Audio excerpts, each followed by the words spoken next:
The Pinkerton Company had long been a name associated with creativity and exploration.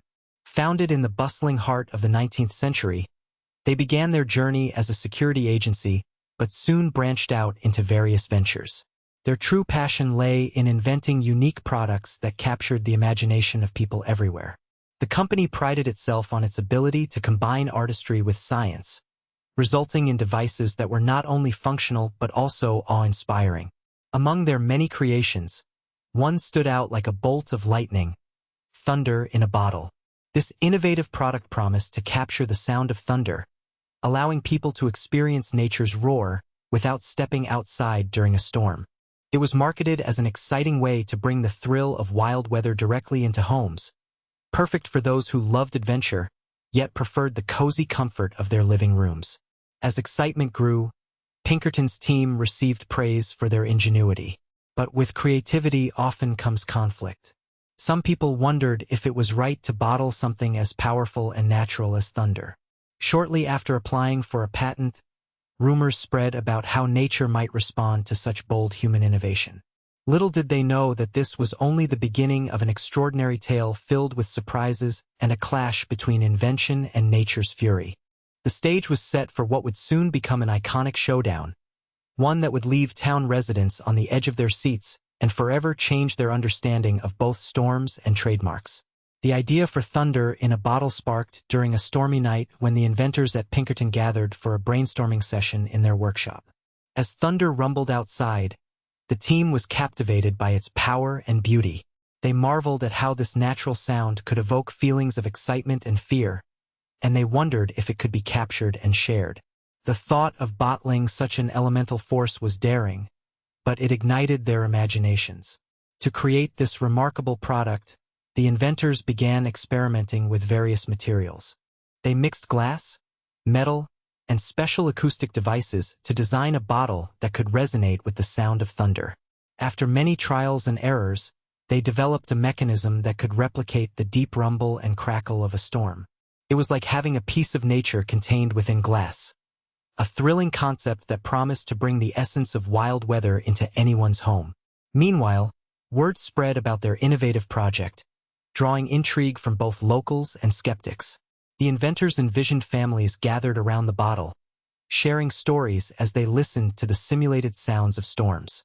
However, amid their excitement, they also pondered the ethical implications of their creation. Should humans capture something so raw and powerful? This question lingered as they moved forward with their patent application, unaware that nature itself would soon have something to say about their ambitious endeavor. With the design of thunder in a bottle complete, the inventors at Pinkerton turned their focus to securing a patent. They knew that obtaining a patent was essential to protect their idea and avoid potential copycats. The process began with thorough research to ensure that their invention was truly unique and not infringing on existing patents. This required delving into dusty archives and consulting experts in the field. As they prepared their application, excitement bubbled within the team. They envisioned the possibilities of sharing their creation with the world and the joy it would bring to families. However, the journey was not without challenges. The inventors had to provide detailed descriptions of how their device worked, alongside drawings and prototypes, which demanded additional time and resources. They encountered legal jargon that felt intimidating, but with teamwork and determination, they navigated through the complexities of the patent office. Moreover, they faced skepticism from some members of the community who questioned whether it was right to encapsulate nature's thunder. As they submitted their patent application, tensions rose, but so did their resolve. The buzz surrounding thunder in a bottle only intensified as news spread, attracting attention from curious locals and innovators alike. Little did they know that this excitement would soon be eclipsed by an unexpected turn of events. A clash with the natural world that would challenge everything they believed about their groundbreaking invention. As the news of Pinkerton's patent application spread throughout the town, a gathering began high above in the sky. The storm clouds, once tranquil and friendly, felt a surge of indignation. They whispered among themselves, their dark forms swirling with anger and disbelief. How could humans capture something as powerful and free as thunder? To them, it was an act of arrogance to think that anyone could own the very essence of nature. The leader of the storm clouds, a particularly fierce and booming cloud named cumulonimbus, rallied his fellow clouds. "We cannot let this stand," he declared, his voice echoing like distant thunder. Each cloud agreed. They would not allow the Pinkerton Company to trademark their majestic sound. The group plotted their protest, determined to show their strength and remind humanity that nature could not be contained. As night fell, the skies darkened ominously over the town. Lightning crackled in anticipation while the air thickened with electricity. With an earth-shaking roar, cumulonimbus led his fellow clouds toward the courthouse where Pinkerton had filed their patent. The townspeople looked up in awe and fear as dark shadows loomed closer, feeling nature's brewing fury. It was clear that this protest would not only bring chaos but also serve as a rallying cry for all natural elements fighting against human control. The stage was set for an epic clash between human ambition and the raw power of nature itself. The night was thick with tension as the storm clouds gathered strength, darkening the sky over the courthouse. Cumulonimbus and his fellow clouds swirled in a frenzy, fueled by indignation at Pinkerton's audacity to claim ownership of thunder. The air crackled with electricity, and a low rumble began to echo across the town, signaling that nature was about to make its presence known. As the clouds amalgamated into a formidable mass, they summoned winds that howled like a pack of wolves. Raindrops began to fall, at first gently but quickly escalating into a torrential downpour. What started as simple droplets transformed into sheets of water cascading from the heavens. The townspeople peered out of their windows in awe and fear, sensing that this was no ordinary storm.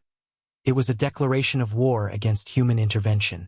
Lightning flashed across the sky in bright arcs, illuminating the courthouse with brilliant bursts of light. With each strike, the ground shook beneath them, accompanied by deafening claps of thunder that echoed off every building. Cumulonimbus led his comrades in unleashing their might. Winds howled ferociously as hailstones pelted down like artillery fire. The courthouse became the epicenter of chaos as nature protested violently against the notion of trademarking its very essence. It was clear. This storm was not just an act of weather. It was nature's way of reclaiming its power and reminding humanity that some things are beyond their control. The clash between human ambition and nature's fury had begun in earnest, leaving everyone to wonder what would happen next. As the storm raged on, the townspeople watched from their windows with a mix of awe and anxiety. The powerful display of nature outside served as a stark contrast to the product the Pinkerton Company aimed to market. Many residents were fascinated by the idea of thunder in a bottle, curious about how such a magical creation could bring the thrill of storms indoors. However, as they witnessed the chaos unfolding, their appreciation quickly turned into concern. Children pressed their faces against the glass, excitement dancing in their eyes at the flashes of lightning, while adults exchanged worried glances. Some began to question whether it was right to try and bottle something so wild and untamable. The thunder's mighty roar echoed in the background, a fierce reminder that nature would not be subdued or claimed. Amidst the turmoil, conversations buzzed in homes and coffee shops about the ethical implications of Pinkerton's invention. Was it truly wise to challenge nature's power? Many felt a sense of kinship with the storm clouds, believing that this fierce protest was not just an elemental rage but a voice for all living things resisting human control. As whispers spread through the community about nature's rebellion, people began to rally around a shared hope that perhaps some forces should remain free and unbottled. The storm invigorated debates among neighbors, sparking thoughts about humankind's relationship with nature itself, while everyone anxiously awaited what would happen next in this unfolding drama between innovation and instinct. In the days following the storm, the courthouse was abuzz with activity as officials scrambled to address the unprecedented situation. The damage caused by the fierce protest of nature had left its mark, and the townspeople were eager to know how this would affect Pinkerton's patent claim. Courtrooms filled with murmurs of excitement and worry as people speculated about the implications of a storm that seemed to have spoken on behalf of the natural world. Pinkerton Company representatives, determined to defend their invention, arrived at the courthouse prepared for a legal battle. They argued that their creation was not an attempt to control nature but a way to celebrate its beauty. However, they soon faced challenges as local residents testified about how the storm represented nature's voice and its right to remain untamed. Court officials listened intently, recognizing the complexity of the case. As discussions unfolded, questions arose about intellectual property rights in relation to natural phenomena. Could one truly patent a sound that belonged to the earth? Legal experts debated fiercely, while some townspeople rallied outside, holding signs that read, "Nature is not for sale." The courtroom became a battleground not just for Pinkerton's invention but for broader conversations about humanity's responsibility towards nature. The tension was palpable as both sides presented their arguments, each more impassioned than the last. It was clear that this case was about more than just thunder in a bottle. It was a reflection of society's evolving relationship with the environment and the consequences of innovation. In the wake of the heated courtroom debates, Pinkerton Company leaders realized they needed a new approach. The relentless storm clouds had made it abundantly clear that nature could not be owned or controlled, and attempts to patent thunder had sparked an essential conversation about respect for the forces of nature. Motivated by a desire to move forward positively, Pinkerton sought to find common ground. They reached out to environmental experts and community leaders, inviting discussions on how innovation could coexist with nature's integrity. This collaboration would allow them to listen to the concerns of local residents and acknowledge the storm as a powerful reminder of nature's presence. Together, they explored ways to adjust their product's marketing plan so it would celebrate rather than exploit natural phenomena. Inspired by these discussions, Pinkerton proposed a new initiative. A portion of the profits from thunder in a bottle would go toward local conservation projects aimed at preserving natural areas and restoring ecosystems. Their goal was clear: balance innovation with a commitment to environmental stewardship. As news of this initiative spread through the town, positive sentiments began to flourish. People started viewing Pinkerton not just as inventors but as partners in safeguarding nature's beauty. This newfound harmony allowed them to focus on creating awe-inspiring products while respecting nature's autonomy, signaling a shift in how humanity could engage with the environment. The resolution between Pinkerton and nature became a beacon for future inventions where respect for the earth would take center stage alongside creativity and progress. The events surrounding thunder in a bottle left an indelible mark on both the Pinkerton Company and the broader conversation about innovation and nature. As the dust settled from the storm and the courtroom debates, it became clear that this experience had transformed their approach to invention. Pinkerton emerged not only as a pioneer of creative products but also as a model for responsible innovation that valued the environment. The lessons learned during this tumultuous period shaped their future endeavors. Pinkerton began to prioritize sustainability in their projects, integrating eco-friendly practices and materials into their designs. They recognized that any invention should honor the natural world rather than seek to dominate it. This shift inspired a wave of new inventions within the company, each one reflecting a commitment to balance between human creativity and nature's integrity. The legacy of thunder in a bottle extended beyond Pinkerton. It sparked discussions across various industries about the ethics of patenting natural phenomena. Inventors and entrepreneurs began to consider how their creations could impact the environment, prompting them to ask deeper questions about ownership and responsibility. As communities engaged in these conversations, a new era of innovation emerged, one where respect for nature became just as important as technological advancement.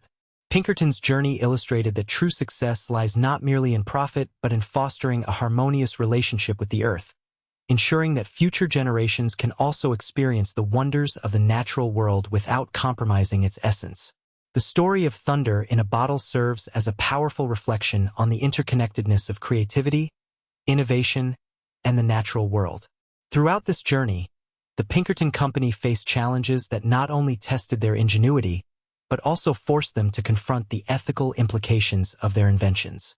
The fierce protest from nature highlighted an essential truth: that some aspects of the natural world are far too profound to be owned or controlled. This experience has fostered an increased awareness of the responsibility inventors hold in the creation process. As Pinkerton shifted its focus towards sustainability and respect for the environment, it became clear that true innovation is not just about technological advancements but also about understanding and valuing the world around us. The commitment to environmental stewardship transformed their legacy into one that not only encourages creativity but also nurtures a harmonious relationship with nature. As modern inventions continue to shape our lives, this story emphasizes the importance of integrating environmental awareness into our creative processes. It invites readers and future inventors to reflect on how they can innovate while honoring the planet. By prioritizing respect for nature alongside creativity, humanity can pave the way for a future filled with inventions that inspire wonder and foster a deep appreciation for the beauty of the world. Ultimately, the legacy of Thunder in a Bottle is a reminder that innovation and nature can coexist, leading to a brighter, more sustainable future for all.